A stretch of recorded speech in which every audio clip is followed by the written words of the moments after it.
The sun beat down mercilessly on the abandoned crossroads outside Copper Ridge, where Captain Samuel Hayes sat slumped in his saddle, one leg mangled beyond repair, his horse Thunder limping beneath him. Both man and beast bore the invisible scars of Gettysburg, where Samuel had watched his entire company die while he survived with a shattered leg and a guilt that gnawed at him like a hungry wolf. That's when the mysterious rancher appeared, emerging from the heat shimmer like a ghost.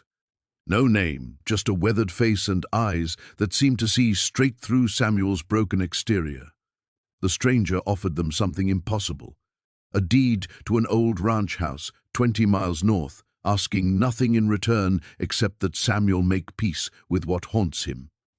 But the house holds more than rotting floorboards and broken windows. Strange sounds echo through its halls at night, and thunder refuses to graze near the old barn where something terrible once happened. Samuel begins to suspect the rancher's gift comes with a price, one that might cost him more than his leg ever did. What dark secret lurks in the shadows of this cursed homestead? And why did the mysterious stranger choose a broken soldier to face it? Before we jump back in, tell us where you're tuning in from, and if this story touches you, make sure you're subscribed, because tomorrow I've saved something extra special for you. Samuel stared down at the yellow deed in his trembling hands, the ink still wet from where the stranger had signed it. The man had vanished as quickly as he'd appeared, leaving only dust devils swirling in the scorching air and the acrid smell of sulfur that seemed to cling to everything in this god-forsaken territory. Thunder shifted beneath him, favoring his left foreleg where Confederate grapeshot had torn through muscle and sinew. The horse's breathing was labored, each exhale a testament to their shared endurance. Samuel knew they wouldn't make it much farther without rest, food, and shelter. The war had ended 6 months ago, but for them, the battle for survival continued with each passing mile. "Looks like we got ourselves a home, old boy," Samuel whispered, his voice hoarse from days without proper water. Thunder's ears flicked back at the sound, the only acknowledgement the exhausted animal could manage. The deed listed the property as the Whitmore Ranch, though Samuel had never heard the name mentioned in any of the settlements he'd passed through. 20 miles north meant following the dried creek bed through Devil's Canyon, a route most sensible folks avoided after dark.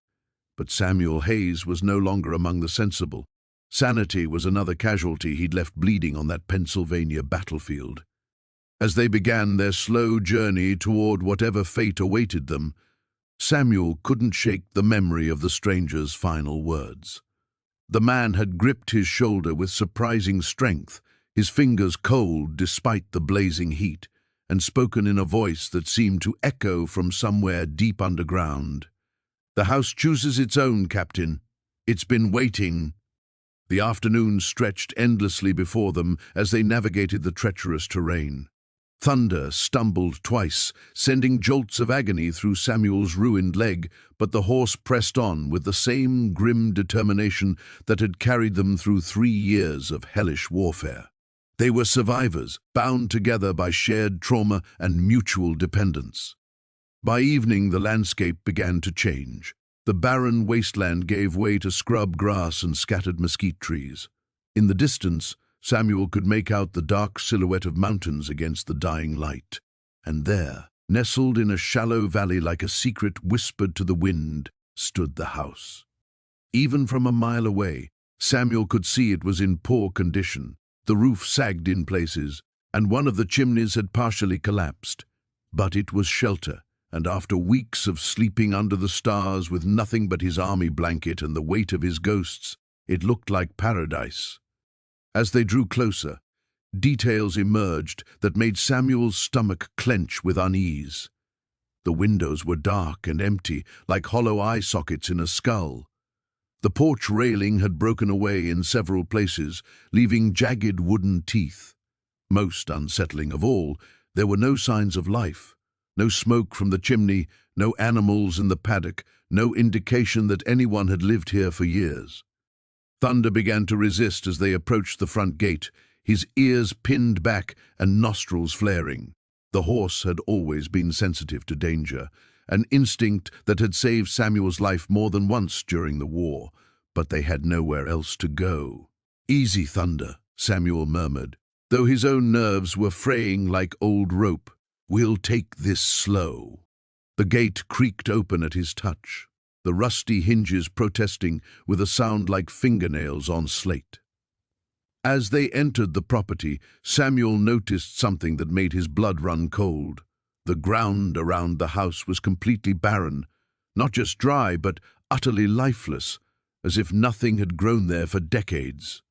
And in the gathering darkness, he could swear he heard something that shouldn't be possible in this desolate place, the faint sound of children's laughter, carried on a wind that smelled of roses and decay. The stranger's boots made no sound on the rotting porch boards as he approached. Captain Samuel Morrison kept his hand near his colt, watching the man's weathered face for any sign of deception. Behind him, dust snorted and shifted, the gelding's injured leg trembling with the effort of remaining upright. "Name's Ezra Blackwood," the man said, stopping just beyond arm's reach. His voice carried the dust of years, rough as sandpaper on old wood. "This here's my place, or what's left of it." Samuel's eyes swept the ranch house again, noting the way shadows seemed to pool in corners where they shouldn't, how the windows reflected nothing despite the dying light. Something about this place set his teeth on edge, but dust needed rest and shelter, and the nearest town was still 2 days' hard ride through unforgiving country. "Samuel Morrison," he replied, not offering his rank. The war was behind him now, along with everything else that had once given his life meaning. "My horse took a bad step yesterday. He needs water and rest." Blackwood's pale eyes flicked to dust, and something like recognition passed across his features. "Cavalry mount? Was. Seen his share of trouble, I'd wager." Blackwood stepped closer to the horse, and Samuel was surprised when Dust didn't shy away. The gelding actually lowered his head, as if drawn to the stranger's presence. "There's a stable out back, still sound mostly, got fresh hay and a well that runs clean." Samuel hesitated. Every instinct screamed at him to mount up and ride, injured horse be damned. But Dust's breathing was labored, and the gelding had carried him faithfully through hell and back. He owed the animal better than a death march through the desert. "Obliged," Samuel said finally. Blackwood nodded and turned toward the back of the house. As they walked, Samuel noticed details that made his unease deepen. The ranch was old, older than it had any right to be in this territory. The adobe walls bore scars that looked like bullet holes, but weathered smooth by years of wind and sand. More troubling were the symbols carved into the wooden support beams, crude scratches that might have been letters in some foreign tongue, or perhaps just the random markings of a mind gone to pieces. The stable stood apart from the main house, its roof partially collapsed, but the stalls intact. Blackwood led them to the nearest one, where hay lay piled thick and yellow. A water trough sat in the corner, filled to the brim despite the isolation of the place. "How long you been here?" Samuel asked as he carefully unsaddled Dust. "Long enough." Blackwood leaned against the stall door, watching Samuel work. "You're running from something." It wasn't a question. Samuel's hands stilled on the saddle straps. "What makes you say that?" "Man doesn't ride a lame horse into the middle of nowhere unless he's got no choice. Question is whether you're running from the law or from ghosts." Samuel resumed his work, his jaw tight. "Maybe both." A sound like laughter escaped Blackwood's throat, but there was no humor in it. "Ghosts, I understand. They follow a man whether he wants them to or not. Law's different. Law can be reasoned with, bought off, or put in the ground. Ghosts," he shook his head. "Ghosts got their own agenda." Samuel lifted the saddle from Dust's back and set it on a nearby rail. The horse immediately moved to the water trough and began drinking deeply. "You speak like a man who knows." "This place has seen its share of dying," Blackwood said quietly. Some folks, they pass on peaceful like. Others, they got unfinished business. They tend to linger. The temperature in the stable seemed to drop several degrees. Samuel found himself scanning the shadows, looking for movement that shouldn't be there. "Your family?" "Had a wife once. Daughter, too." Blackwood's voice became distant, as if he were speaking from the bottom of a well. "They're still here, in a manner of speaking." Samuel's hand drifted to his sidearm again. The man was clearly touched in the head, probably had been alone too long. Desert madness was common enough, and it usually ended in violence. But dust was drinking steadily now, and the horse's breathing had already begun to ease. The gelding needed rest, and Samuel needed time to think, to plan his next move. The war might be over, but the men he'd killed in those final days still haunted his sleep. Deserters, they'd called them, but Samuel knew better. They'd been boys, mostly, who'd simply had enough of dying for nothing. "House has empty rooms," Blackwood said, as if reading his thoughts. "Plenty of space for a man who needs to disappear for a while." Samuel met the stranger's eyes, searching for deception or madness. He found something else entirely, a reflection of his own desperate need for absolution, for a place where the dead might finally grant him peace. "Just for tonight," Samuel said. Blackwood smiled, and in the gathering darkness his teeth gleamed white as bone. The storm had passed sometime during the night, leaving behind a crystalline morning that made everything appear sharper, more defined. Marcus stood at the window of his assigned room, watching steam rise from the wet earth as sunlight struck the puddles scattered across the ranch yard. His ribs ached less today, though the familiar weight in his chest remained unchanged. Through the glass, he could see Ezra moving between the outbuildings with surprising agility for a man his age. The stranger wore the same weathered coat from yesterday, his movements purposeful despite the limp that favored his left leg. Marcus found himself studying the man's gait, the way he paused occasionally to scan the horizon, the deliberate care with which he approached each task. A soft nickering drew Marcus's attention to the corral where Storm stood, head lifted toward the morning sun. The horse's wounded leg bore less weight than before, but there was something in his posture that suggested healing. Marcus pulled on his boots and made his way outside, the wooden steps creaking under his weight. "He's stronger today," Ezra called from near the barn, not bothering to look up from the bridle he was mending. "Ate most of the oats I left him." Marcus approached the corral fence, extending his hand towards Storm's muzzle. The horse stepped forward, accepting the familiar touch with a gentle exhale that warmed Marcus's palm. "You've been taking care of him." "Animals heal faster when they feel safe," Ezra replied, setting down his work and walking over. "Same's true for men, I've found." There was something in the older man's tone that made Marcus glance at him sharply.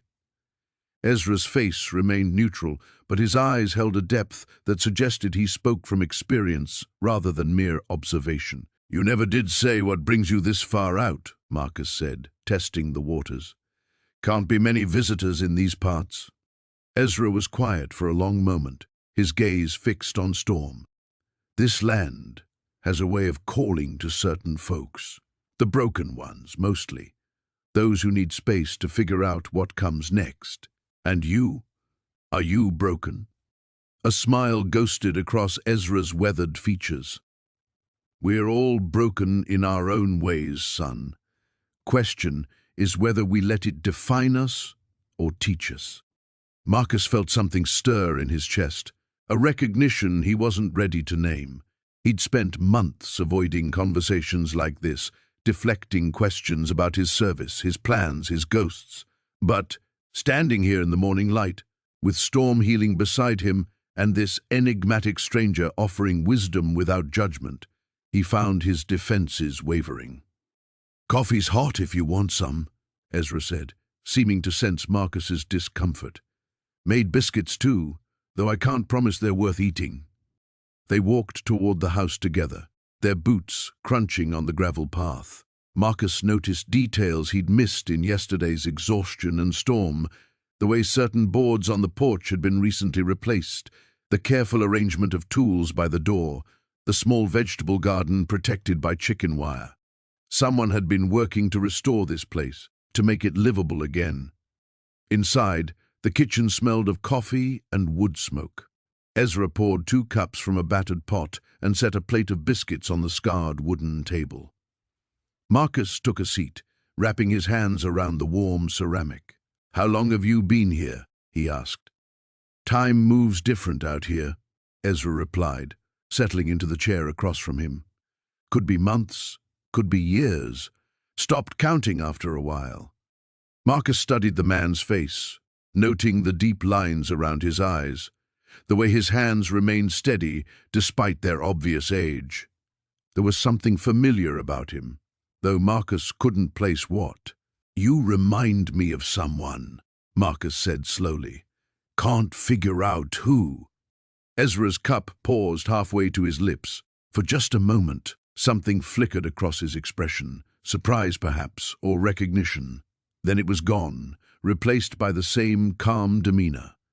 "Faces start to blur together after you've seen enough of them," Ezra said. "War has a way of making us all look alike after a while." The words hit Marcus like a physical blow. He set down his coffee, his hand trembling slightly. "You were there, in the war." It wasn't a question. Something in Ezra's bearing, the way he carried himself, the careful distance he maintained. Marcus recognized it, because he saw the same signs in his own mirror each morning. Ezra nodded slowly. Different battles, maybe. Same war. The silence that followed felt heavy with unspoken understanding. Marcus found himself looking at his host with new eyes, seeing past the surface to the shadows underneath. Whatever secrets this ranch held, whatever had drawn Ezra to this remote place, it was connected to the same darkness that had driven Marcus into the wilderness. Outside, storm whinnied softly, and both men turned toward the sound. When Marcus looked back, Ezra was watching him with an expression that might have been compassion. "Healing takes time," the older man said quietly, "for horses and men alike." The storm that had been threatening all afternoon finally broke just after sunset, sending sheets of rain against the warped window panes with a violence that made the old house shudder. Thomas sat in the parlor, nursing a cup of bitter coffee while watching Gabriel tend to the fire. The flames cast dancing shadows across the peeling wallpaper, creating the illusion of movement in the faded roses that climbed toward the water-stained ceiling. "She was beautiful once," Gabriel said without turning around, as if reading Thomas's thoughts. "This house, I mean. Built it for my wife when we first came out here. Had dreams of filling every room with children's laughter." Thomas studied the older man's profile in the firelight. There was something about the way Gabriel spoke of the past that didn't quite align with the present reality of the crumbling ranch. The furniture, though worn, bore the craftsmanship of expensive Eastern makers. The silver service Gabriel had used for their meager dinner carried hallmarks that suggested wealth far beyond what a simple rancher should possess. "What happened to your wife?" Thomas asked, though he wasn't entirely sure he wanted to know the answer. Gabriel's hand paused on the poker, and for a moment the only sound was the rain drumming against the roof. Fever took her. Winter of '62. Same year this whole territory started bleeding. The mention of that year sent a familiar chill through Thomas's chest. 1862 had been when everything changed, when the war had truly begun to devour men's souls along with their bodies. He'd been a different person then, full of righteousness and certainty about the cause he served. Before Antietam, before he'd learned that honor could be measured in inches of muddy ground and the weight of letters he'd never send to grieving mothers. "You have the look of a man who's seen too much," Gabriel continued, finally turning to face him. In the firelight, his eyes seemed almost luminous, and Thomas noticed for the first time how the shadows carved deep lines around them. "The war marked you. I can see it in the way you hold yourself, like you're always expecting the next blow to fall." Thomas set down his coffee cup with a clink that seemed too loud in the quiet room. "Marks us all, one way or another. Some more than others." Gabriel moved to an old secretary desk in the corner and pulled out a bottle of whiskey, the amber liquid catching the light like trapped sunfire. "Some of us carry our sins on our backs until they bend us double." The words carried a weight that made Thomas look more closely at his host. Gabriel's clothes, while practical, were cut from fine cloth. His hands, though work-roughened, bore the pale band where a wedding ring had once rested. But it was something else, something in the careful way he spoke, that suggested education and refinement that seemed at odds with this isolated ranch. "You weren't always a rancher," Thomas said. "It wasn't a question." Gabriel poured 2 generous measures of whiskey and handed one to Thomas. "None of us were always what we are now. The war has a way of reshaping men, breaking them down and rebuilding them into something entirely different, sometimes into something necessary, sometimes into something monstrous." Thunder crashed overhead, and somewhere in the house a door slammed shut with enough force to rattle the windows. Both men froze, listening, but the sound wasn't repeated. Gabriel's jaw tightened almost imperceptibly. "Just the wind," he said, but his knuckles had gone white around his glass. Thomas had spent too many nights in hostile territory to dismiss such sounds so easily. The slam had come from deeper in the house, from the direction of the rooms Gabriel had said were unsafe.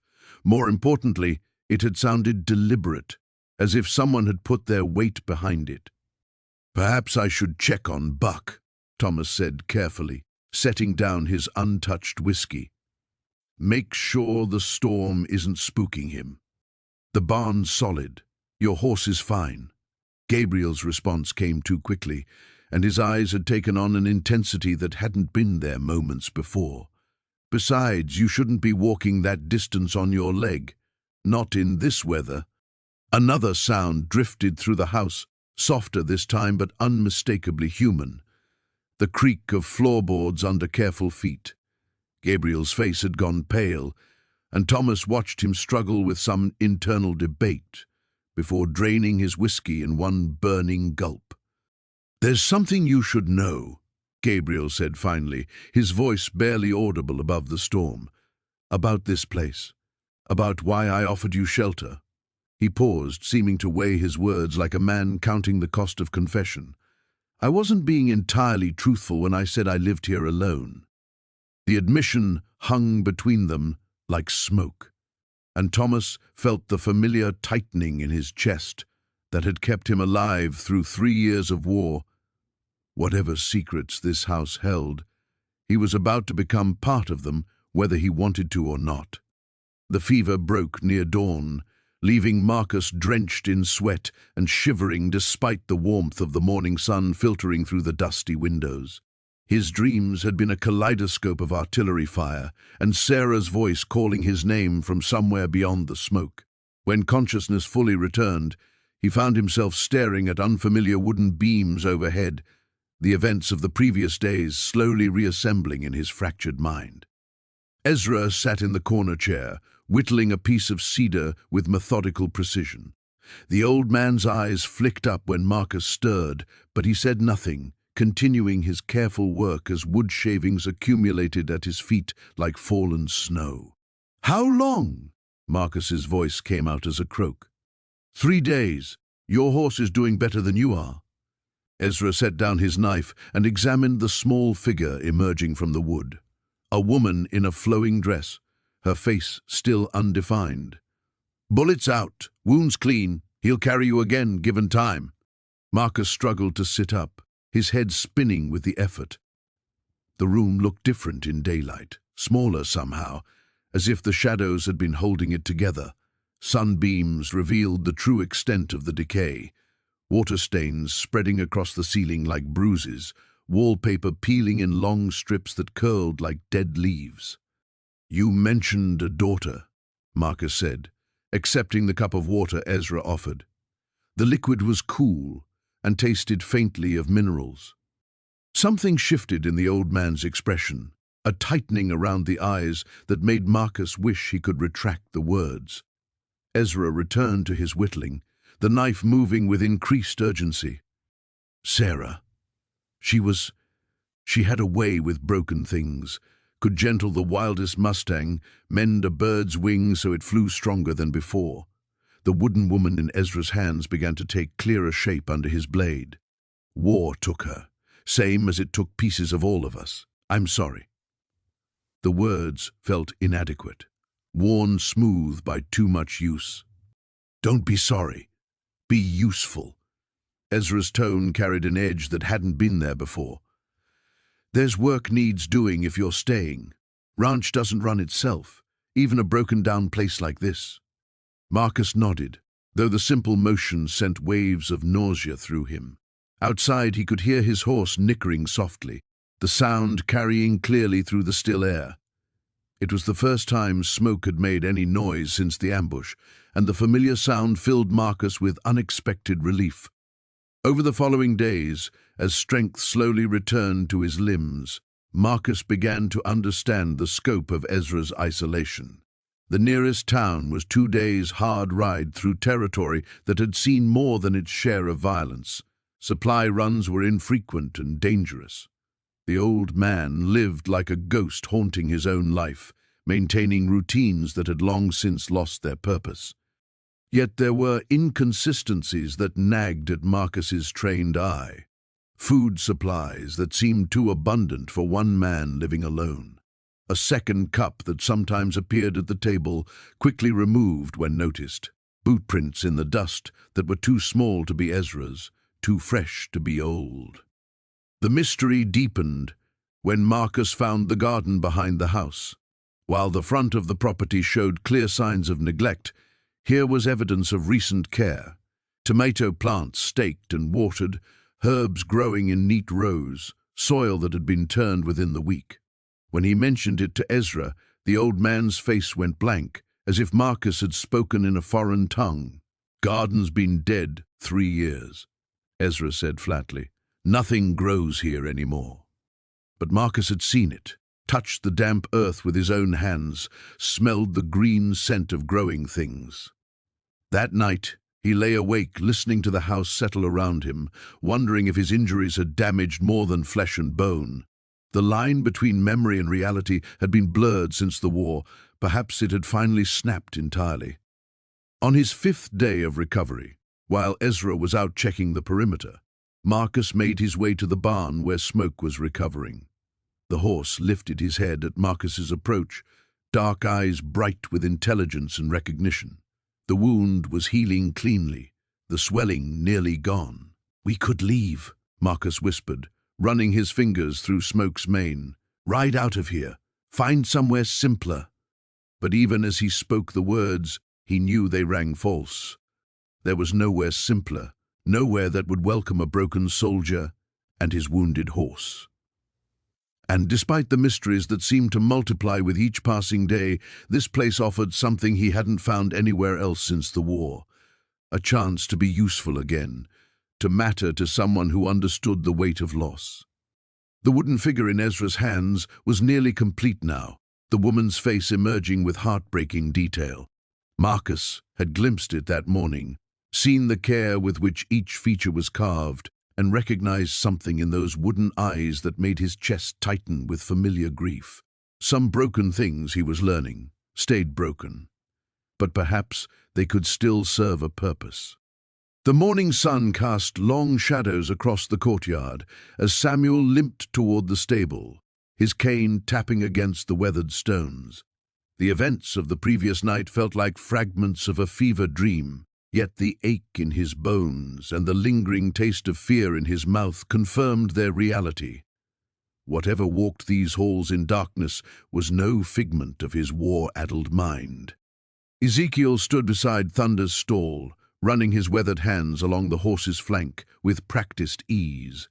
The old man's movements were gentle, almost reverent, as he examined the healing wounds that had brought Samuel to this cursed place.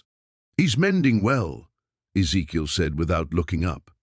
"Better than I expected, truth be told. Your horse has the constitution of a survivor." Samuel approached slowly, noting how Thunder's ears pricked forward at his presence. The stallion's eyes, once dulled by pain and exhaustion, now held a spark of their former fire. "He's been through hell with me. Deserves better than what I've given him." "Perhaps." Ezekiel straightened, his pale eyes studying Samuel with unsettling intensity. "But sometimes we must walk through fire to find redemption. Your Thunder understands this, even if you do not." The cryptic words settled uneasily in Samuel's chest.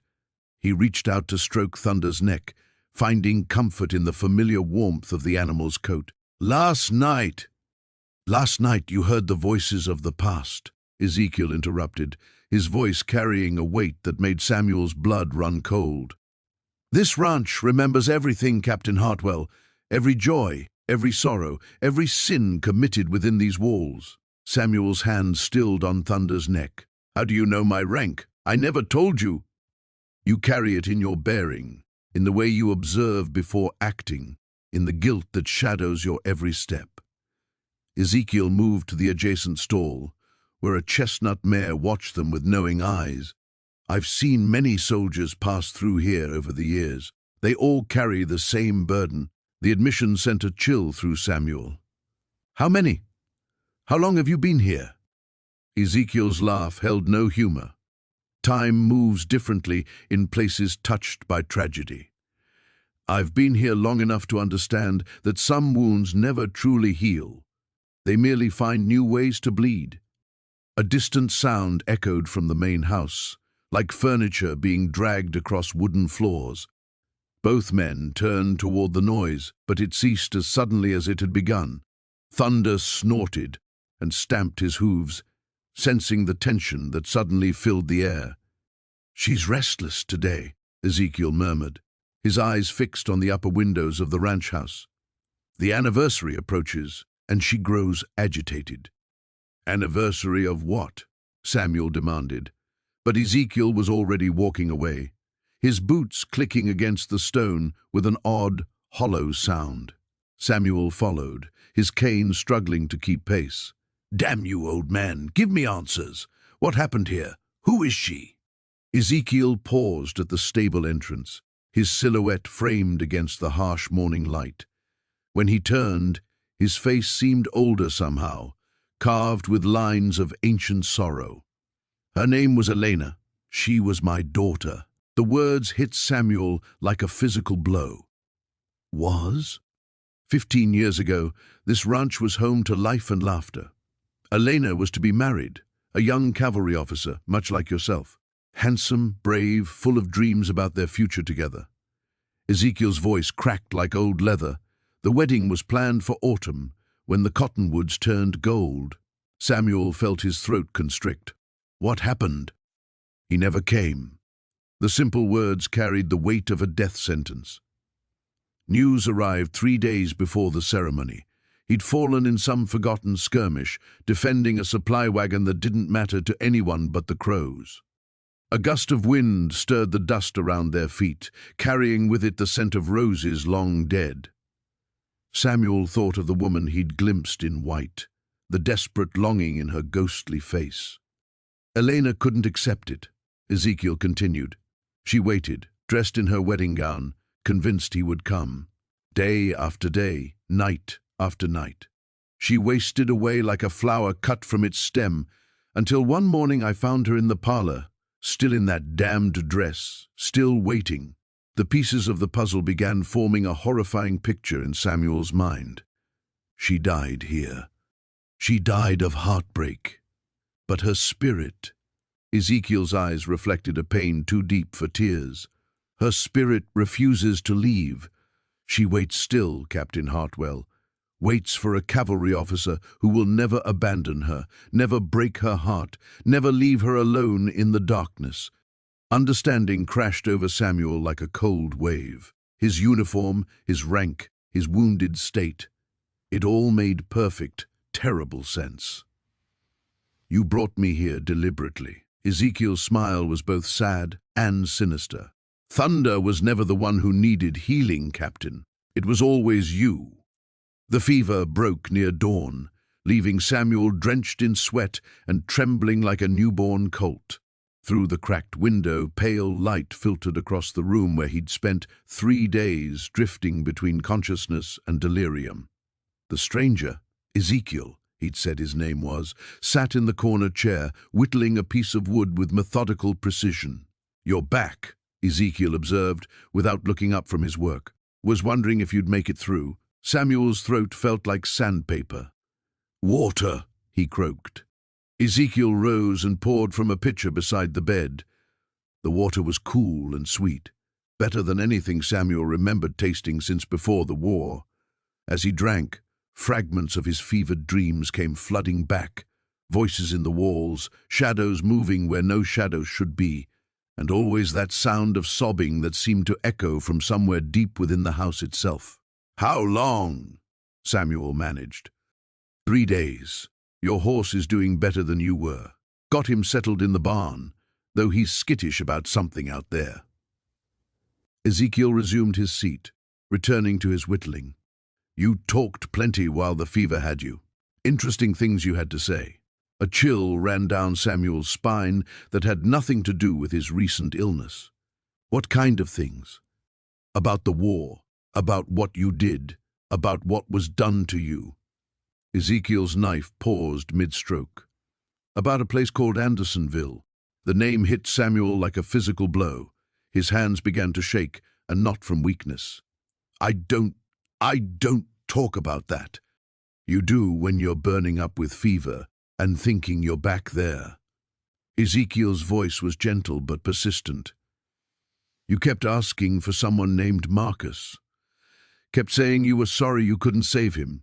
Samuel turned his face to the wall, unable to meet the older man's gaze. Marcus had been his sergeant, captured alongside him during that disastrous raid near Atlanta. They'd endured 6 months in that hellish prison camp together, watching good men waste away to nothing. But when dysentery finally claimed Marcus, Samuel had been too weak to even hold his friend's hand as he died. "That's behind me," Samuel said, though they both knew it was a lie. "Nothing's ever behind us, boy. It's all right here, following us around like a shadow." Ezekiel held up his whittling. Samuel could see now it was taking the shape of a small horse. "This house knows about shadows, about things that follow us. What's that supposed to mean?" Instead of answering, Ezekiel stood and walked to the window. "Come here.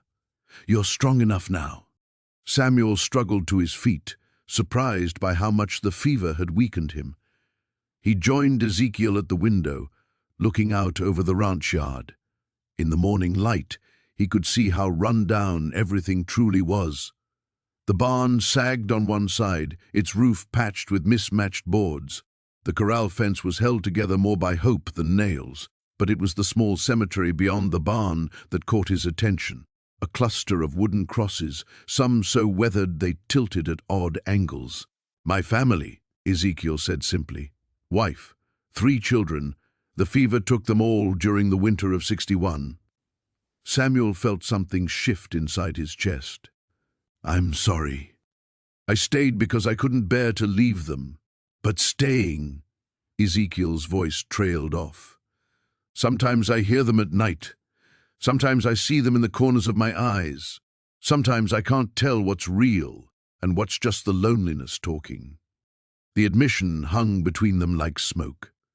Samuel understood now why the house felt so heavy with sorrow, why shadows seemed to move independently, why the very walls seemed to whisper. It wasn't haunted by ghosts. It was haunted by grief so profound it had soaked into the wood and stone. "Why did you take me in?" Samuel asked. Ezekiel turned from the window, and Samuel saw tears glistening in the old man's eyes. "Because maybe, if I can help someone else's broken pieces fit back together, mine might follow suit." They stood in silence as the sun climbed higher, 2 damaged souls acknowledging the weight they both carried. Outside, Samuel could hear his horse nickering in the barn, and for the first time in months, the sound didn't fill him with guilt about the battles they'd survived together. "There's something else," Ezekiel said finally. "Something I haven't told you about this place. About why your horse is so nervous in the barn." Samuel waited, sensing they were approaching something crucial. "I'm not the only one who stayed behind when he should have moved on. There's someone else on this land, someone who doesn't take kindly to visitors, and I think your arrival has stirred him up." The morning sun cast long shadows across the stable floor as Marcus worked the brush through Sergeant's coat, each stroke deliberate and methodical. The horse's breathing had steadied overnight, and the swelling in his injured leg showed signs of improvement. For the first time in weeks, Marcus allowed himself a thread of hope. "He's looking better." Marcus turned to find Elena standing in the doorway, her dark hair loose around her shoulders instead of the tight bun she usually wore. In the early light she looked younger, more vulnerable than the composed woman who had served him dinner with such careful precision.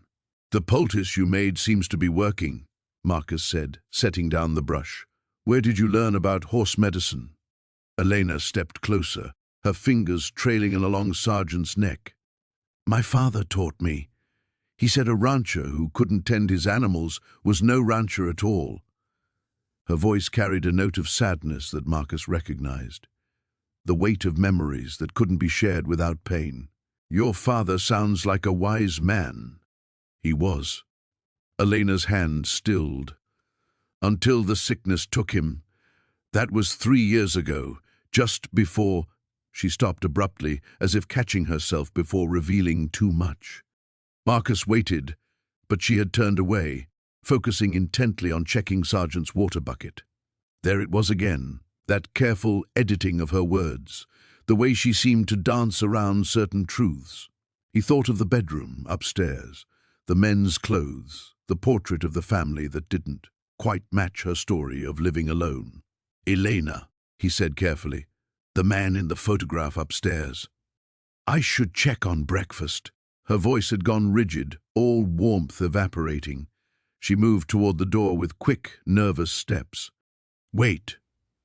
Marcus caught her arm gently. She froze under his touch, and for a moment he felt her trembling. "I'm not trying to pry. I know something about carrying burdens alone."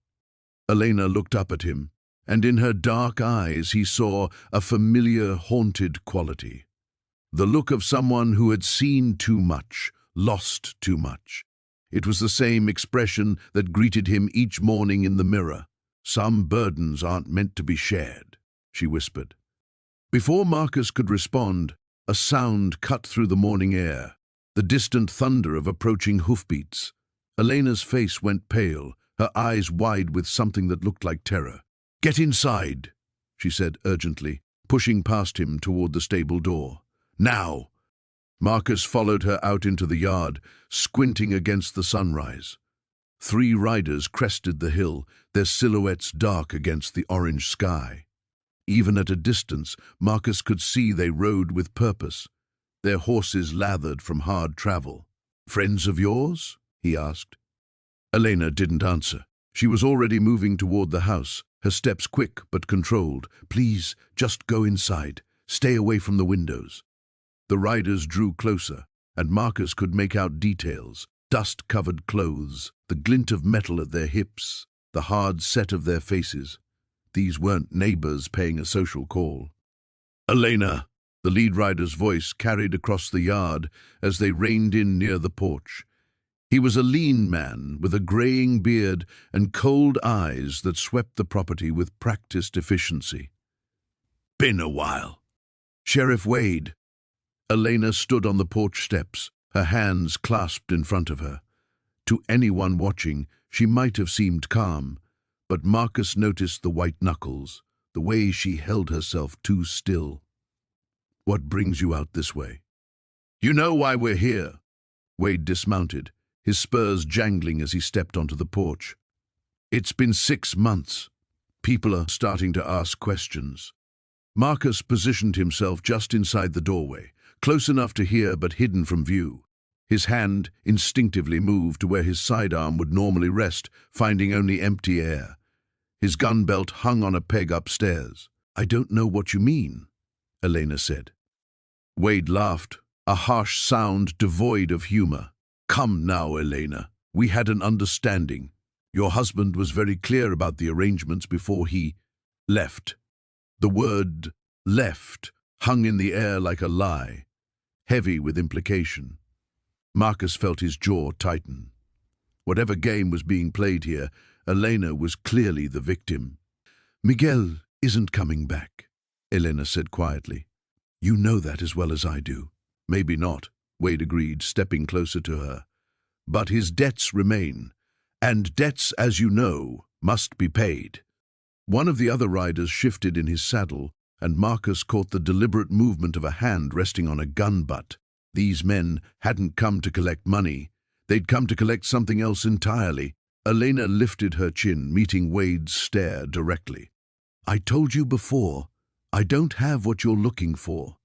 "Then maybe it's time we had ourselves a proper look around the place," Wade said, gesturing to his companions.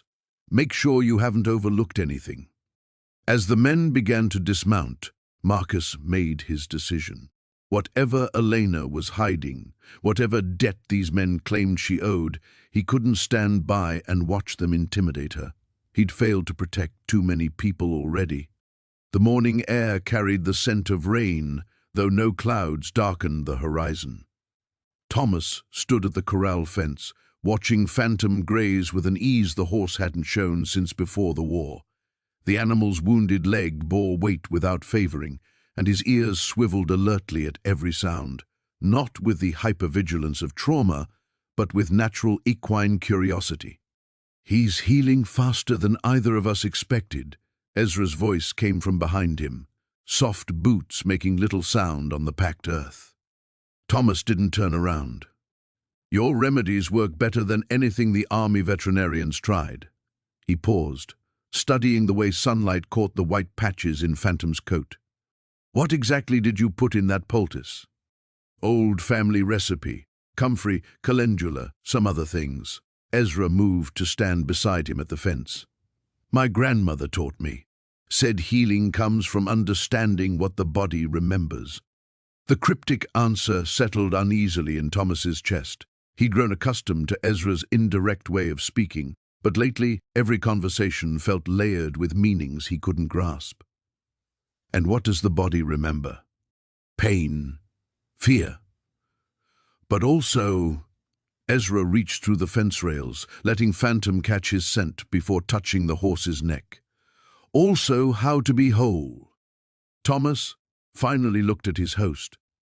Ezra's face showed the strain of recent sleepless nights, dark circles beneath his eyes, new lines around his mouth. The nightmares had been getting worse for both of them, and Thomas had begun to wonder if proximity to another broken soul was making the healing harder rather than easier. "You're not sleeping," Thomas observed. "Neither are you." Ezra's hand stilled on Phantom's neck. "I hear you walking the halls at night, checking the doors, the windows." Heat crept up Thomas's neck. He'd thought he'd been quiet, old habits. "In the war, staying alert kept you alive. This isn't the war, isn't it?" Thomas turned to face Ezra fully. "You jump at loud sounds. You keep weapons within reach in every room. That's not the behavior of a man at peace." Ezra's jaw tightened. For a moment, Thomas thought he might finally get a straight answer about his host's past. Instead, Ezra stepped back from the fence. "We should check the roof before the weather turns. I noticed some loose shingles yesterday." The deflection stung more than Thomas expected. He'd shared pieces of his own darkness, fragments of battles, the weight of command decisions that had cost lives. The moment shrapnel had torn through Phantom's leg while Thomas lay bleeding in the mud beside him. But Ezra remained a locked room, offering comfort and care while revealing nothing of himself. They spent the morning on the roof, replacing weathered shingles and clearing debris from the gutters. The physical work felt good, purposeful in a way Thomas had almost forgotten. Below them, the ranch spread out in browns and golds, beautiful in its isolation. "How long have you lived here alone?" Thomas asked, hammering down a new shingle. Ezra paused in his work. "Long enough." "That's Not an answer. It's the only answer I have. Thomas set down his hammer. Everyone has a story, Ezra. Everyone comes from somewhere. You can't just have appeared here like morning mist. Can't I? Ezra's voice carried an edge Thomas had never heard before. Maybe some of us are better left unexplained. The words hung between them, sharp as the wind that had begun to pick up from the west.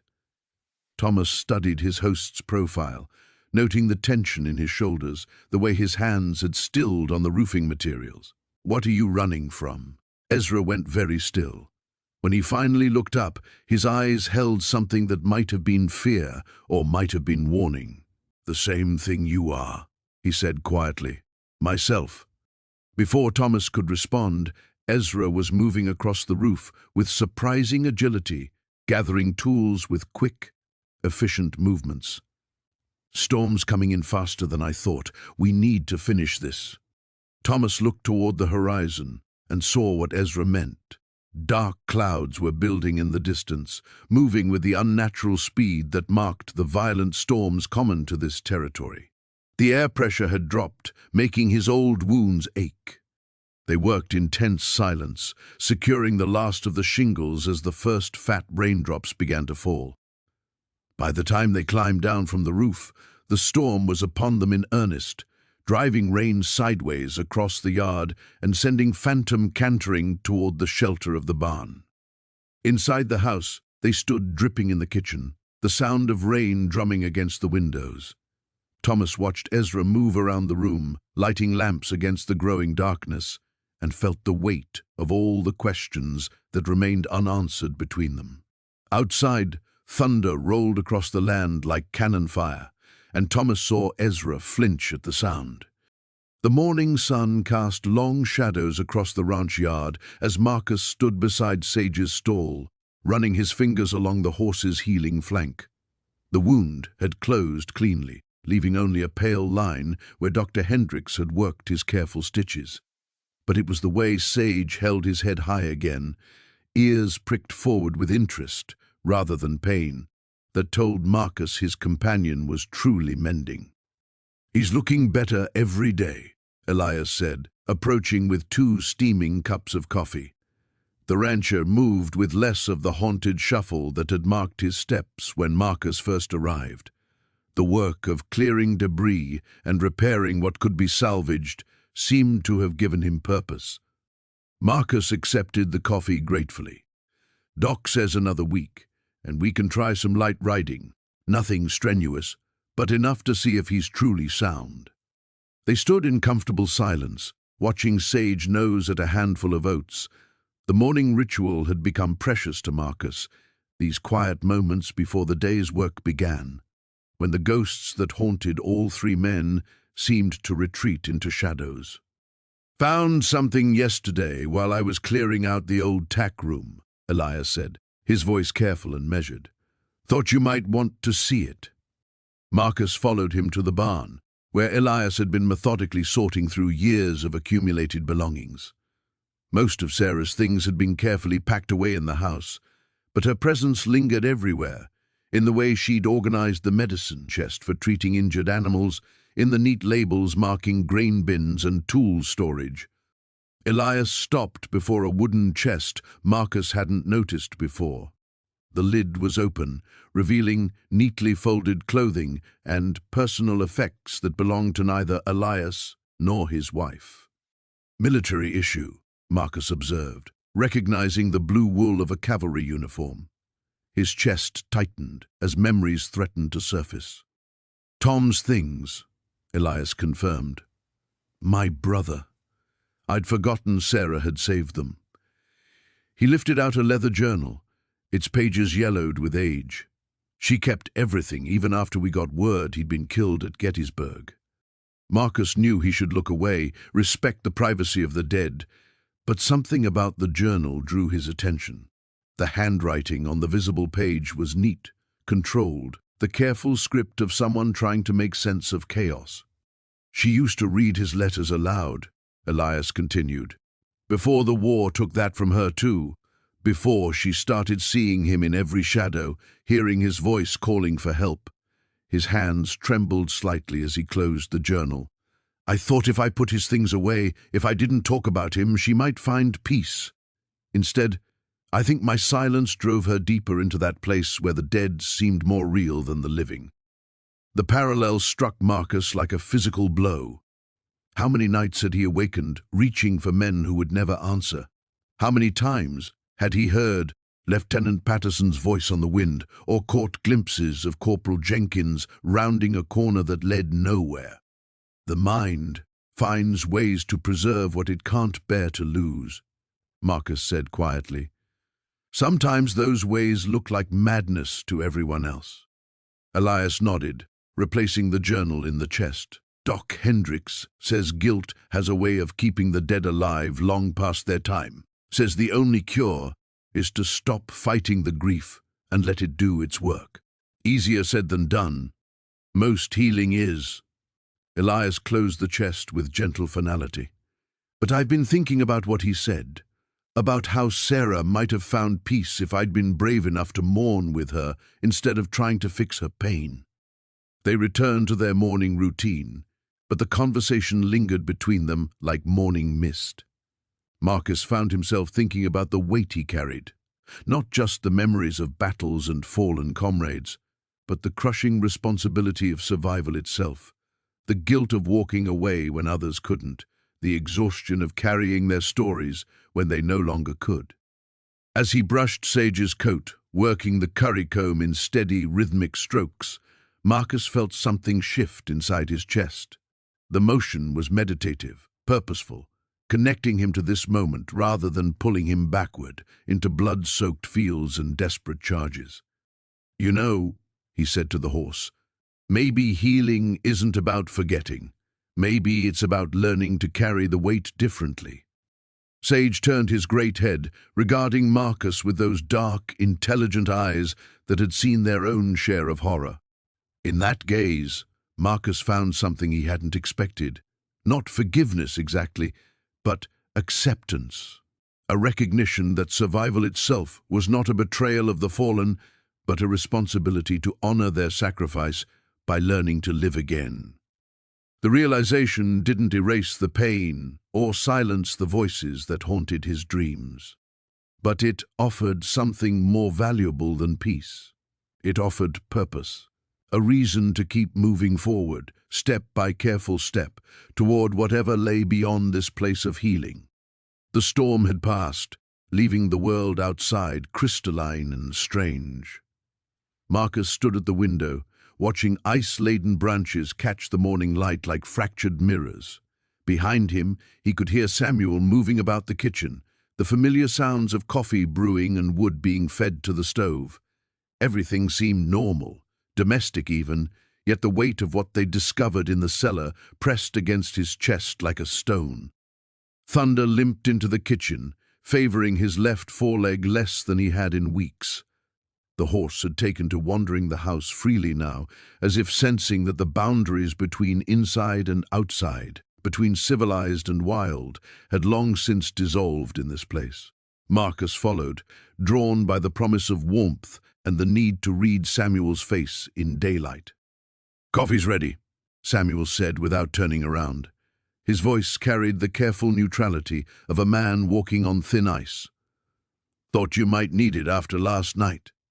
Marcus accepted the cup, noting how Samuel's hands trembled slightly as he poured.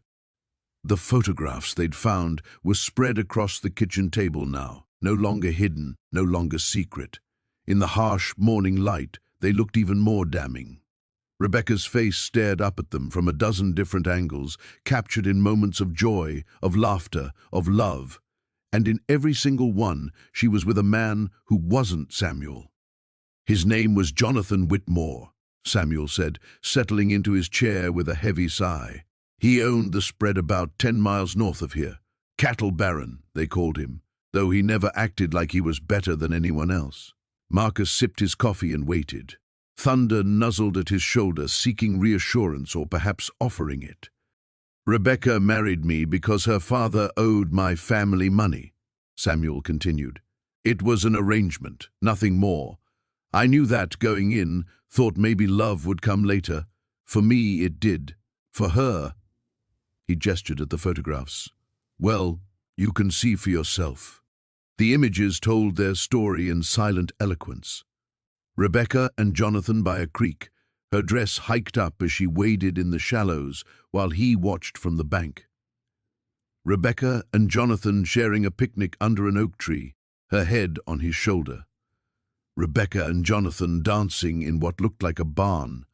Other couples blurred in the background, caught in their own moments of happiness. How long did you know? Marcus asked. From the beginning, I suspect, but I didn't want to see it. Easier to pretend, you understand? Easier to believe that her smiles were for me, that when she said she was visiting her sister in town, she actually was. Samuel's laugh was bitter as winter wind. Man can convince himself of a lot when the truth would break him. Marcus thought of his own capacity for self-deception, of the months he'd spent telling himself that one more battle, one more charge, one more dead Confederate would somehow make sense of what the war had cost him. What happened to him? To Jonathan? Samuel's face darkened. Fever took him. Same one that swept through here 3 winters back, killed near half the county. Rebecca nursed him until the end, told everyone she was just being Christian, helping a neighbor. I let her have that fiction too. And after he died, she came home. Samuel stared into his coffee as if it might hold answers to questions he was afraid to ask. Came home and tried to be the wife she'd never been. But grief had changed her, made her desperate somehow. She wanted to give me what she'd given him, but it was like trying to light a fire with ashes. Marcus studied the photographs again, seeing them now not as evidence of betrayal, but as monuments to a love that had been cut short. Rebecca's face in these images was radiant, alive in a way that the pale woman he'd glimpsed in the upstairs window could never be. She started seeing things, Samuel continued, hearing voices, would wake up screaming his name, then spend the day apologizing to me for things that weren't her fault. The guilt was eating her alive, and I was too selfish to let her go. Where is she now, Samuel? The question hung in the air like smoke. Samuel's hands stilled on his coffee cup, and for a long moment the only sound was thunder's breathing and the distant drip of melting ice from the eaves. Upstairs, Samuel said finally. She's been upstairs for 2 years now. Marcus felt something cold settle in his stomach. 2 years? She took sick right around the anniversary of Jonathan's death. Just stopped eating, stopped talking, stopped being Rebecca. Doctor said there wasn't anything wrong with her body, that it was her mind that had broken. Said I should send her to the asylum in Denver, but I couldn't. This was her home. She belonged here. The silence that followed was heavy with implication. Marcus found himself looking toward the ceiling, imagining the woman above them, trapped between life and death, between love and duty, between sanity and whatever lay beyond it. The storm that had been threatening all evening finally broke just as Marcus finished reading the last letter. Rain hammered against the warped window panes with such violence that the glass seemed ready to shatter.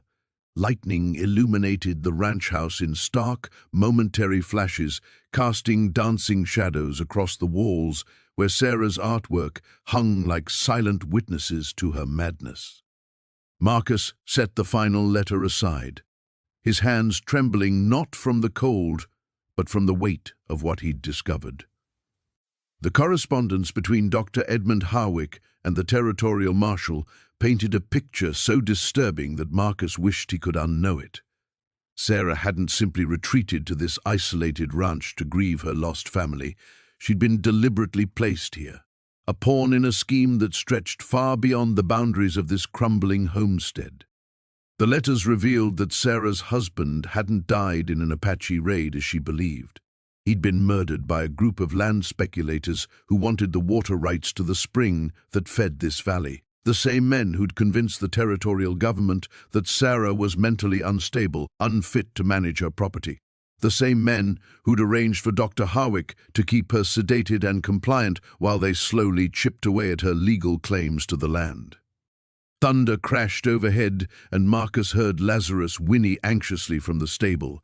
The horse's distress called to something deep in Marcus's chest, the same protective instinct that had once made him a good cavalry officer, before the war had carved the soul out of him.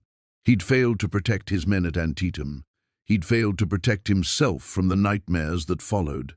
But perhaps he didn't have to fail Sarah. Footsteps creaked on the stairs, and Marcus quickly gathered the letters, stuffing them inside his coat.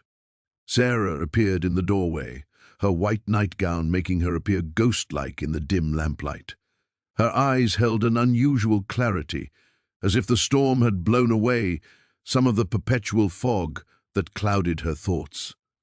"You found them," she said simply, and Marcus realized she'd known all along where the letters were hidden. "I wondered when you'd look in Edmund's desk. Sarah, Don't apologize." She moved into the room with surprising steadiness, settling into the chair across from him. "I've been waiting for someone to find the truth, someone who might actually believe it." Marcus studied her face, seeing past the hollowed cheeks and premature lines to the sharp intelligence beneath. "How long have you known?" Pieces came back to me gradually. Edmund was careful with his dosages, but not careful enough. There were moments of clarity, times when I could think clearly enough to search his belongings. Her voice grew stronger with each word, as if speaking the truth was drawing her back from whatever dark place she'd been trapped in. "I found the letters 3 months ago. I stopped taking the laudanum he left for me." "The painting in your room," Marcus said, understanding flooding through him. "The men in dark suits watching your house. You remember them?" Sarah nodded. "They came the night James died. Told me there'd been an Apache attack, that I was in danger. They were so kind, so helpful. They arranged for me to come here, to be cared for. I was too grief-stricken to question their generosity." Another lightning flash illuminated the room, and in that stark moment Marcus saw Sarah as she truly was. Not a mad woman lost in delusion, but a prisoner who'd been systematically drugged and isolated to keep her from interfering with a theft that spanned years. "They'll come back," she continued, her voice steady despite the storm raging outside. "Edmund's letters mention a final visit once the territorial legislature approves the land transfer. They'll want to move me somewhere more permanent, somewhere I can never cause them trouble." Marcus felt the familiar weight of his service revolver against his hip. The same weapon that had failed to save his cavalry unit might yet serve some purpose in this God-forsaken place. "How many of them are there?" 4, maybe 5. The letters mention a banker from Denver, a territorial judge, and at least 2 men who handle their unpleasant business. Sarah's eyes met his, and Marcus saw a steel in them that reminded him of soldiers who'd accepted that death was coming but refused to meet it quietly. "I know you didn't come here looking for a fight, Marcus. You and that brave horse of yours were seeking peace. I won't blame you if you ride away when this storm passes." But Marcus was already shaking his head. The nightmares that had plagued him since the war weren't born from killing. They came from his failure to act when action was needed, from watching good men die while he stood frozen by indecision and terror. "I've spent 2 years running from ghosts," he said quietly. "Maybe it's time I stood and fought the living instead." Outside, the storm raged on, but inside the ranch house, 2 broken souls had found something worth defending at last. The wind howled through the gaps in the barn walls as Marcus pressed his back against the rough planks, his heart hammering against his ribs. Through a crack in the wood, he watched Samuel's silhouette move across the yard, the lantern casting dancing shadows that made him appear more spectre than man. The old rancher paused at the porch steps, head tilted as if listening for something only he could hear.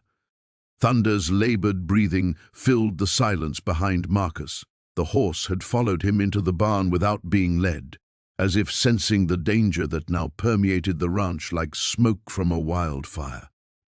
Marcus reached back to touch the animal's neck, finding comfort in the solid warmth beneath his palm. Samuel's voice drifted across the yard, though Marcus couldn't make out the words. The old man seemed to be speaking to someone, but the porch appeared empty. A chill ran down Marcus's spine as he remembered the photographs in the cellar, the dates that made no sense, the faces that seemed to shift in the lamplight. The barn door creaked, and Marcus's hand instinctively moved to his sidearm. Samuel stepped inside, the lantern held high, his weathered face a mask of shadows and hollow angles. "No need for hiding, boy," Samuel said, his voice carrying a weariness that seemed to span decades. "Come on out, we need to talk." Marcus remained motionless, every instinct screaming at him to stay hidden. But thunder nickered softly, as if urging him forward. The horse had always been a better judge of character than he was. "I know what you're thinking," Samuel continued, setting the lantern on a barrel. "Found the cellar, did you? Saw the pictures?" He chuckled, but there was no humor in it. "Reckon it's time you knew the truth." Against his better judgment, Marcus stepped into the circle of light. Samuel looked older somehow, as if the weight of unspoken years had suddenly settled on his shoulders. "The woman in the photographs," Marcus said carefully. "Your wife?" "Mary." Samuel's voice broke on the name. Beautiful Mary. He sank onto a hay bale, suddenly looking every one of his years. "Lost her to the fever. Oh, must be 20 years now. Along with our boy, little James." Marcus felt his tension ease slightly. Grief, he understood. The loss of family was a wound that never fully healed. "I'm sorry for your loss." Samuel's laugh was bitter. "Sorry don't bring back the dead, son. Nothing does. Though Lord knows I've tried." The words hung in the air like a challenge. Marcus studied the old man's face, noting the wild gleam in his eyes, the way his hands trembled as they gripped his knees. "Those photographs," Marcus pressed. "Some of them looked recent." "Did they now?" Samuel's gaze grew distant. "Time's a funny thing out here. Gets all twisted up, like barbed wire in a storm. Sometimes I wake up and expect to see Mary in the kitchen, fixing breakfast. Sometimes I hear James playing in the yard." He looked directly at Marcus. "Sometimes I see them clear as day." The wind gusted harder, rattling the barn walls. Thunder shifted nervously, and Marcus felt the familiar prickle of unease that had kept him alive through countless battles. "Samuel," he said slowly, "how long have you been alone here?" The old man's smile was unsettling. "Alone? Who says I'm alone?" He gestured toward the empty stalls. "Got plenty of company. Mary's always fussing over visitors, making sure they're fed proper. And James, well, he's taken quite a shine to that horse of yours." Marcus's blood turned to ice. He glanced back at Thunder, who stood alert, ears pricked forward, staring at an empty corner of the barn as if watching something Marcus couldn't see. "There's nobody here but us," Marcus said firmly, as much to convince himself as Samuel. "You sure about that?" Samuel rose slowly, the lantern light carving deep hollows beneath his eyes. "Sometimes the dead don't know they're dead. Sometimes the living don't want to admit they're alive." He took a step closer. "Which one are you, soldier boy?" Marcus backed toward Thunder, his hand finding the horse's mane. The animal's warmth anchored him, reminded him what was real. But as he looked around the barn, shadows seemed to move independently of the swaying lantern light. The air grew thick, oppressive, filled with whispers he couldn't quite decipher. "This place," Marcus whispered, understanding beginning to dawn. "It's not healing us, it's trapping us." Samuel's smile widened, revealing teeth like old tombstones. "Smart boy. Took you longer than most to figure it out." He raised the lantern higher, and in its light, Marcus could swear he saw other figures standing in the shadows. A woman in a faded dress, a small boy with hollow eyes, others he couldn't quite make out. "Welcome to the family," Samuel said softly. We've been waiting so long for you to join us." The morning sun cast long shadows across the ranch yard as Thomas limped toward the barn, his leg protesting each step. Behind him, the house stood silent, its windows dark despite the early hour. He'd left Sarah sleeping fitfully in the parlor, her fever finally broken but her breathing still labored. The truth about her condition, about everything, had settled over him like a heavy blanket during the sleepless night. Inside the barn, Sergeant waited in his stall, the horse's intelligent eyes tracking Thomas's movement. The animal's wounded leg had healed remarkably well, better than Thomas had dared hope. Perhaps better than his own ever would. "At least one of us is getting stronger," Thomas murmured, running his hand along the horse's neck. Sergeant nickered softly, pressing his muzzle against Thomas's shoulder with surprising gentleness. As Thomas began preparing feed, his hands moved automatically, while his mind wrestled with Sarah's revelation. The children she'd spoken of in her delirium, they hadn't been fever dreams. They'd been memories, real as the scars on his own body. But where were they now? The house felt too empty, too still for a place where children had once lived. The sound of approaching hoofbeats made him freeze. Through the barn's open door, he could see a rider approaching from the east, moving at an unhurried pace. Thomas reached instinctively for the colt at his hip, then forced himself to relax. If trouble was coming, it wouldn't announce itself so openly. The rider was an older man, maybe 60, with silver hair beneath a well-worn hat. He sat his horse with the easy confidence of someone who'd spent decades in the saddle. As he drew closer, Thomas could see kind eyes, set in a weathered face marked by sun and wind. "Morning!" the stranger called, raising a hand in greeting. "You'd be the cavalry fellow Sarah's been tending to." Thomas stepped from the barn, studying the man carefully. "Depends who's asking. Name's Doc Henley. I look after folks in these parts when they'll let me." The man dismounted with a slight grunt, tying his horse to the hitching post. Sarah sent word she might need some help. "She's inside." Thomas hesitated, then added, "Fever broke a few hours ago." Doc Henley nodded, lifting a worn leather bag from his saddle. "That's Sarah for you, always putting others first, even when she's the one who needs tending." He paused, fixing Thomas with a direct look. "How much has she told you?" The question hung in the air between them, loaded with implications. Thomas felt the familiar weight of secrets pressing down, the same sensation he'd carried since arriving at this strange sanctuary. "Enough to know she's carrying more pain than any person should," Thomas said finally. "Aren't we all?" Doc Henley's expression softened. "The difference is, most of us don't have Sarah's particular burden to bear." They walked toward the house together, their boots crunching on the frost-covered ground. Thomas found himself studying the doctor's profile, searching for clues about what the man might know. "The children," Thomas said quietly as they reached the porch steps. "She mentioned children." Doc Henley stopped, his hand on the door handle. For a long moment, he stared at the weathered wood, and Thomas could see the weight of memory settling over the older man's features. "3 of them," the doctor said finally. "Sweet as summer honey, all of them. The fever took them 2 winters past." His voice carried the careful control of someone who delivered too much bad news over the years. "Sarah," she blamed herself, said if she'd been a better mother, if she'd seen the signs sooner. The pieces fell into place with sickening clarity. The empty rooms upstairs, the toys glimpsed in shadowy corners, the way Sarah moved through the house like she was walking among ghosts. Because she was.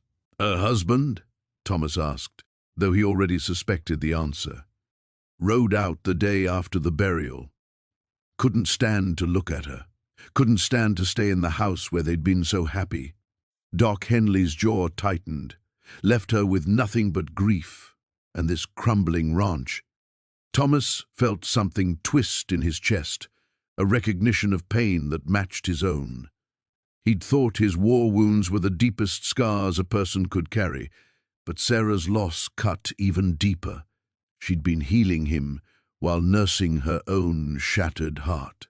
She knows she's sick, Thomas said. It wasn't a question. Has for months. Refuses to leave this place. Says it's all she has left of them. Doc Henley finally opened the door, stepping into the dim interior. Maybe you being here will change something. Maybe not. But for the first time since I've known her, Sarah Caldwell has a reason to fight. As they moved through the house toward the parlor where Sarah lay sleeping, Thomas felt the full weight of responsibility settling on his shoulders. He'd come here broken, seeking shelter. Now he understood that salvation, if it existed at all, would require him to become the healer rather than the healed. The morning sun cast long shadows across the ranch as Marcus stood in the doorway of the stable, watching Elena approach with careful steps. 2 weeks had passed since the confrontation with Garrett's men, and the wounds on both man and horse were beginning to heal, though some scars would remain forever. Thunder nickered softly as Elena entered, her presence now as familiar to the stallion as Marcus's own. The horse had taken to her in a way that surprised them both, allowing her gentle touch where he would shy from strangers. Perhaps, Marcus thought, broken things recognized each other. "How is he today?" Elena asked, running her fingers along Thunder's neck. The horse's injured leg bore ugly scars from the ambush, but he was bearing weight on it again. "Better. Still favors that leg, but he's fighting spirits returning." Marcus cleaned his hands on a rag, studying Elena's face. Dark circles shadowed her eyes, and he'd heard her pacing the floors at night. "The question is, how are you?" Elena's smile didn't reach her eyes. "I keep thinking about what you said, about choices defining us more than our past." She moved to the window, gazing out at the land that had been both her sanctuary and her prison. Samuel built this place believing he could escape what he'd done in the war. He thought if he could create something beautiful, something peaceful, it would balance the scales. And you've been trying to carry his burden along with your own. I convinced myself that keeping his secrets, maintaining his illusion, was the right thing. But secrets have a way of poisoning everything they touch. She turned back to him, and Marcus saw a resolve there that hadn't existed before. "I've made a decision, Marcus. About the ranch, about everything." Before Marcus could respond, the sound of approaching horses reached them, both tensed, memories of Garrett's attack still fresh, but Elena relaxed as she recognized the riders. "Sheriff Morrison," she called out as 3 men dismounted near the house. "I wasn't expecting you." The weathered lawman touched his hat brim respectfully. "Ma'am, got word you might have some information for us about Garrett's operation." His eyes found Marcus. "And I hear we have you to thank for putting an end to his rustling days." "Garrett made his own choices," Marcus replied carefully. "I just defended what needed defending." Morrison nodded, understanding the unspoken message. In this part of the territory, some justice happened outside the bounds of law, and wise sheriffs knew when not to ask too many questions. Elena stepped forward, her spine straight with newfound determination. "Sheriff, there are things about this ranch you need to know, things my late husband was involved in that I've kept hidden too long." Over the next hour, Elena laid bare the truth about Samuel's past, his connections to the men who had terrorized the territory, and the blood money that had helped build their home. Marcus watched her with growing admiration as she handed over documents and maps Samuel had hidden, evidence that would help the law track down the remaining members of the criminal network. "This'll help us clean up what's left of their operation," Morrison said, studying the papers. "Took courage to come forward with this, ma'am. Not everyone would choose to do the right thing when it meant losing everything." "That's just it, Sheriff," Elena said, glancing at Marcus. "I'm not losing everything. I'm finally finding out what's worth keeping." After the lawmen departed, Elena and Marcus stood together in the sudden quiet of the yard. The weight of secrets that had pressed down on the ranch for years seemed to lift with the afternoon breeze. "What happens now?" Marcus asked. "Will you stay?" "I can't. Too much of what's here was built on lies. But I won't run away either. Elena's voice carried a strength that reminded Marcus of why he'd been drawn to her from the beginning. I'm going to sell the land to the Peterson family down the valley. They've been wanting to expand their holdings and they're good people. The money will go to making amends where I can. And after that? Elena's hand found his, her fingers intertwining with his scarred ones. I was hoping you might have some ideas about that. I know you came here looking for peace, Marcus, but maybe we've both learned that peace isn't something you find by hiding from the world. Marcus felt something shift inside him, like a door opening after being locked for too long. I've been thinking the same thing. There are places west of here, new territories where people need help building something better than what came before. Together? The word hung between them, carrying the weight of possibility and hope. Marcus looked into her eyes and saw his own healing reflected there, imperfect but real. Together, he confirmed, sealing a promise that had nothing to do with forgetting the past and everything to do with choosing their future. The storm that had been building all day finally broke as Marcus reached the old oak tree where Sarah's body lay hidden beneath the earth. Rain hammered down in sheets, turning the red clay soil to mud that clung to his boots and stained his hands as he knelt beside the makeshift grave. Lightning split the sky, illuminating the ranch house in the distance where Thomas waited with his rifle and his guilt. Marcus had left Redemption in the barn, the horse finally strong enough to stand without assistance, but still too weak for what might come next. This confrontation had to happen without witnesses, without the comfort of his four-legged companion who had carried him through so many battles. The truth had crystallized in his mind like ice forming on a winter pond. Thomas hadn't just found Sarah's body. He had put it there. The scratches on his hands that he claimed came from mending fence, the way he avoided looking toward this particular corner of his property. The careful choreography of their daily routines that never brought them near this spot. Marcus pressed his palm against the wet earth, feeling the weight of another life lost to violence.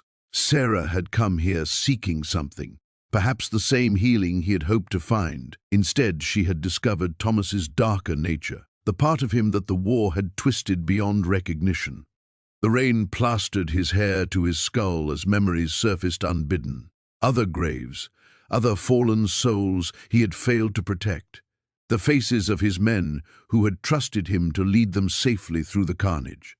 The sound of Redemption's terrified screaming as shrapnel tore through the horse's flank. All of it connected now, a web of trauma and consequence that had somehow led him to this moment. Thunder rolled across the prairie as Marcus stood, his decision made.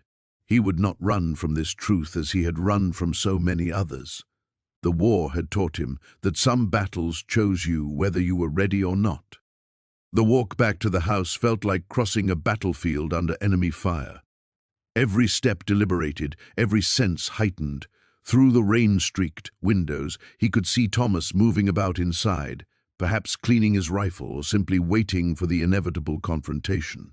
Marcus paused at the porch steps, water dripping from his coat onto the warped boards below. The front door stood slightly ajar, an invitation or a trap. His hand instinctively moved to where his service revolver should have been, but he had left his weapons in the barn. This conversation would have to happen without the comfort of cold steel. "Thomas," he called out as he stepped inside, shaking the rain from his coat. "We need to talk." The older man emerged from the kitchen, moving with the careful precision of someone who had rehearsed this moment many times. His rifle rested in the crook of his arm, not quite aimed but ready to be raised at a moment's notice. "I figured you'd work it out eventually," Thomas said, his voice carrying a weariness that seemed to age him before Marcus's eyes. "You always were too observant for your own good." "Why?" Marcus kept his hands visible, his posture non-threatening despite the fury building in his chest. She was just a girl looking for help. Thomas laughed, but there was no humor in the sound. She was going to leave. going to take what little hope I had left and walk away, just like everyone else. His knuckles whitened as his grip tightened on the rifle. Do you know what it's like to watch everything you've ever cared about turn to dust? Yes, Marcus said quietly, I do. But I didn't start killing innocent people because of it. Innocent? Thomas's eyes flashed with something dangerous. She was going to destroy me, going to tell people about the money I took, about the lies I told. Everything I've built here would have crumbled. The pieces fell into place with sickening clarity. The ranch's obvious poverty, despite Thomas's claims of successful cattle sales, the way he hoarded supplies and counted every coin, whatever money Sarah had discovered, whatever truth she had uncovered, it had been worth killing to protect. Rain continued to drum against the roof as the two men faced each other in the dim lamplight. Marcus could see his own reflection in the window behind Thomas, a broken soldier still searching for redemption in a world that seemed determined to deny it to him. It doesn't have to end this way, Marcus said, though he suspected it was already too late for alternatives. You can still do the right thing. Thomas raised the rifle, the barrel now pointing directly at Marcus's chest. The right thing? He shook his head slowly. Son, I buried that concept along with her. Some of us don't get the luxury of redemption. The storm raged outside as if nature itself was holding its breath, waiting to see which man would break first. The storm that had been building all day finally broke as Marcus stood in the doorway of the barn, watching lightning split the sky above the valley. Thunder rolled across the mountains like cannon fire, and he felt the familiar tightness in his chest that came with memories of war. But tonight, something was different. The sound didn't send him spiraling into the darkness of his mind. Behind him, valor shifted in his stall, no longer favoring his wounded leg. The horse had healed remarkably in the weeks they'd spent at Samuel's ranch, just as Marcus had begun to heal from wounds that ran deeper than flesh. Beautiful, isn't it? Samuel's voice came from the shadows. The old rancher stepped into the barn, shaking raindrops from his hat. Used to terrify my Emma, storms like this. But she learned to find peace in them eventually. Marcus turned to study his host's weathered face. Over their time together, Samuel had shared fragments of his story, how he'd lost his wife and son to fever, how he'd retreated to this isolated ranch to escape the weight of his grief. But there had always been something more, something Samuel held back. There's something you need to see, Samuel continued, his voice heavy with an emotion Marcus couldn't identify. Something I should have shown you weeks ago. They walked through the rain toward the house, and Marcus noticed Samuel's slight limp was more pronounced tonight. Inside, Samuel lit a kerosene lamp and led him down a hallway Marcus had assumed led only to storage rooms. At the end of the corridor, Samuel opened a door Marcus had never seen unlocked. The room beyond took Marcus's breath away. It was a shrine, but not to the dead, as he'd expected. The walls were covered with photographs, newspaper clippings, and letters. But these weren't memories of Samuel's family. They were images of soldiers, dozens of them, all bearing the same haunted expression Marcus had seen in his own reflection. I know who you are, Marcus, Samuel said quietly, setting the lamp on a small table. Lieutenant Marcus Webb, 3rd Cavalry. You served under Colonel Harrison at Little Creek. Marcus felt the blood drain from his face. Little Creek. The battle that had broken him, that had sent him running into the wilderness with nothing but his wounded horse and a soul full of guilt. How? The word came out as barely a whisper. Samuel moved to a frame on the far wall and lifted it down. Inside was a faded daguerreotype of a young man in cavalry uniform, his eyes bright with the confidence of youth. My son, Thomas, he served under you. The name hit Marcus like a physical blow. Thomas Sullivan, young, eager, always the first to volunteer for dangerous missions. Marcus remembered the boy's laugh, his letters home to his family, his plans for after the war. "He wrote about you," Samuel continued, his voice steady despite the tears in his eyes. "Said you were the finest officer he'd ever known. Said you cared about your men like they were your own sons. I got him killed." The confession tore from Marcus's throat. "At Little Creek, I gave the order. I sent them into that canyon, and the Confederates were waiting. Thomas died because of my decision." Samuel set the photograph down gently and turned to face Marcus. Thomas died doing his duty, following orders he believed in, serving under an officer he respected. "You think you're the only one who's been carrying that weight?" Marcus looked around the room again, understanding dawning. "All of these men, soldiers who found their way here over the years. Some stay a few days, some a few months. All of them carrying the same burden you've been carrying." Samuel gestured to the walls.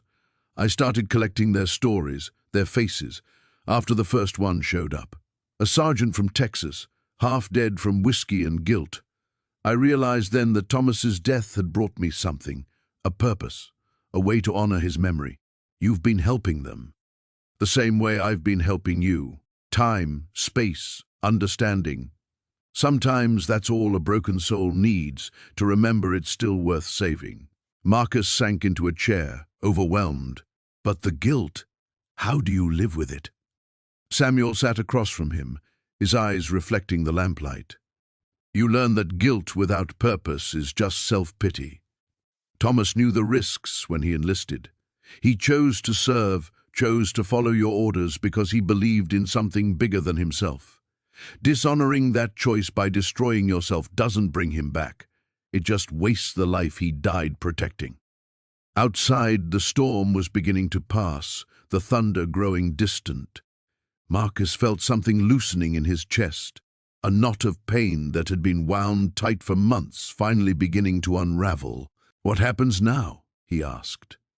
Samuel smiled, and for the first time since Marcus had known him, it reached his eyes. "Now you decide whether you're ready to stop running and start living again, whether you're ready to carry Thomas's memory forward instead of letting it drag you down." Marcus looked at the faces on the walls, all those soldiers who had found their way to this place, this man who understood their burden. Tomorrow, he would have to make a choice. The morning sun cast long shadows across the rebuilt corral as Thomas ran his hand along Sentinel's neck, feeling the steady pulse of life beneath the scarred hide. The horse had put on weight these past weeks, his coat gleaming with health that seemed impossible just months ago. Like his master, Sentinel bore the marks of war, but those wounds had become testament to survival rather than surrender. "You ready for this, old friend?" Thomas whispered, and the horse nickered softly in response. Clara emerged from the house, a saddlebag slung over her shoulder. The darkness that had haunted her eyes for so long had lifted, replaced by something Thomas had learned to recognize as peace. She'd spent the morning packing supplies, jerky, hardtack, and a small pouch of coins she'd insisted he take despite his protests. "The trail to Santa Fe is well marked," she said, handing him the bag. "But if you change your mind about staying—" Thomas secured the saddlebag to Sentinel's saddle, his movements deliberate and calm. They'd had this conversation before, in the long evenings after the truth about Samuel's death had finally been laid to rest. The guilt that had driven Clara to near madness had dissipated like morning fog, leaving behind a woman Thomas had come to admire deeply. "You know I can't," he said gently. "We both have ghosts to put to rest, but mine require a different kind of journey." Clara nodded, understanding. She'd found her peace in the decision to rebuild, to transform the ranch from a monument to grief into something living and hopeful. Already she'd spoken with neighbors about taking in travelers, offering the same shelter that had saved both Thomas and Sentinel. Her healing lay in giving others what she'd almost been too broken to give them. "The Patterson boy will be by next week to help with the fence repairs," Thomas said, checking Sentinel's bridle one final time. "And old Miguel promised to look in on you regular-like." "I'll be fine," Clara assured him, and for the first time since he'd known her, Thomas believed it completely. The mystery that had brought them together, Samuel's death, the hidden guilt, the slowly unraveling sanity, had been solved not through dramatic revelation but through patient understanding. Samuel had died, as Clara remembered, accidentally trying to save a calf from the flooding creek. The guilt eating at her had been the irrational but persistent belief that her moment of anger toward him that morning had somehow caused his death. The mind, Thomas had learned, could create prisons more secure than any built of stone and iron. A rider appeared on the horizon, dust trailing behind a familiar bay mare. Sheriff Morrison raised his hand in greeting as he approached, his weathered face creased in what passed for a smile. "Thought I might catch you before you lit out," Morrison said, dismounting near the porch. "Wanted you to know. Word came back from the territorial capital. That business with the Hendricks gang is officially closed. Your testimony put the last two behind bars for good." Thomas felt a weight lift from his shoulders that he hadn't even realized he'd been carrying. The men who'd terrorized the territory, who'd been part of the same outfit that had slaughtered his unit during the war, would face justice at last. "There's something else," Morrison continued, reaching into his vest pocket. "The territorial governor's offering you a position. Deputy Marshal, working the Santa Fe district. Pays decent, and the work's honest." Thomas took the official-looking document, scanning its contents with growing interest. A chance to serve again, but this time in pursuit of justice rather than destruction. The irony wasn't lost on him. He'd come here broken and seeking only shelter, and was leaving with purpose restored. "I'll consider it seriously," Thomas said, folding the paper carefully and tucking it into his shirt pocket. Sentinel stamped impatiently, eager for the trail. Thomas swung into the saddle, the familiar weight of his rifle across his back, no longer feeling like a burden, but simply a tool, nothing more or less than what he made of it. Clara stepped forward and placed her hand briefly on his boot. "Thank you," she said simply, "for seeing what I couldn't see, for staying when I tried to drive you away. Thank you for taking in a stranger and his horse when you had every reason to turn us away." Thomas touched his hat brim and turned Sentinel toward the road. Behind him, Clara stood watching from the porch of a house that was no longer crumbling, no longer haunted. Before him stretched a trail that led toward possibility rather than away from pain. As they crested the first hill, Thomas allowed himself one look back. Clara had returned to her work, already moving forward into the life she'd chosen to rebuild. Sentinel's gait was strong and sure beneath him, carrying them both toward whatever waited ahead. The war was over. The mystery was solved. The healing, Thomas realized, had only just begun.